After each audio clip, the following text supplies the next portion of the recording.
Oh, deuxième épisode de Popcorn Reboot. Aujourd'hui je voudrais qu'on parle de la série qui s'appelle The Rain, une série danoise. Alors vous savez, moi personnellement j'adore les séries qui sont en VO-STFR.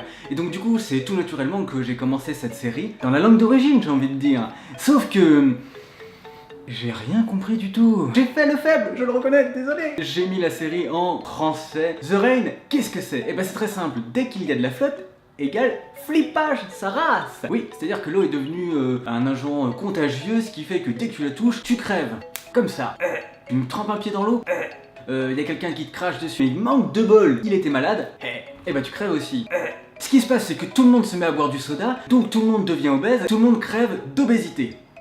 Non, je déconne, c'est pas ça le vrai scénario. Au début de la série, tu te dis aïe aïe aïe aïe aïe aïe aïe aïe aïe, ça va partir en série d'adolescents. Vas-tu sortir avec moi? Peut-être après l'interro. Oui, peut-être, je ne sais pas. On va se faire un Burger King? Pourquoi? Mais en 5 minutes, ça part en steak, puisque t'as le père qui arrive, qui vient chercher sa fille et qui lui dit vite, il faut qu'on aille se planquer dans le bunker, sinon ça va être la merde. Et là, elle fait mais papa, quel bunker? De quoi tu me parles? Ferme ta gueule, suis-moi. Ils sont en bagnole, ils s'écrasent, ils arrivent dans les bois, et là, il y a un bunker qui est dispo, coup de bol pour eux. Le père est en fait une personne qui travaille pour la sécurité nationale et qui en plus de ça un scientifique, donc il va pouvoir aider tout le monde entier à se soigner de cette maladie qu'est la pluie. C'est pas pour dire, mais on aurait été en Normandie, on aurait eu ce style de problème, on met un kawaii, on sort, on est tranquille, hein, on tombe pas malade, hein. Je dis ça, je dis rien. Sauf que 5 minutes après être rentré dans le bunker, le père il dit ah, il faut que j'aille sauver le monde. Bien sûr avec un accent danois, c'est une série danoise si je dis pas de bêtises, et il se casse.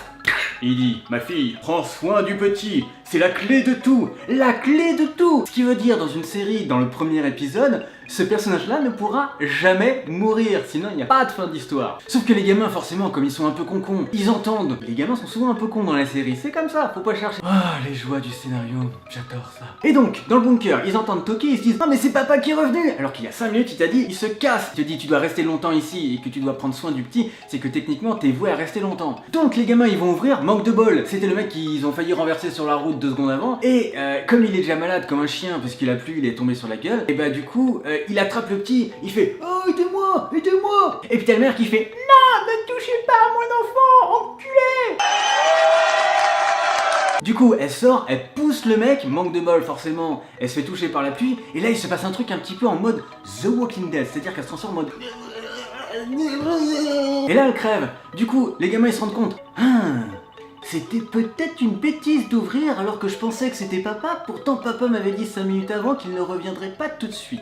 Donc, ce qui se passe c'est qu'il passe 6 ans dans ce putain de bunker, le gamin doit passer de l'âge de 8 ans jusqu'à ses 15 ans. Je pense qu'il doit bien s'emmerder quand même. Pas internet, pas la fibre optique, pas toutes ces conneries là, donc du coup ils font quoi en attendant? Ils dessinent sur les murs, le bunker devient un putain de squat. Donc, la fille s'était dit, tiens au bout de 6 ans, ça serait pas mal d'aller voir le soleil un petit peu parce qu'on est un peu palo. Elle sort, elle se rend compte que tout le monde est clamsé. Fin du premier épisode.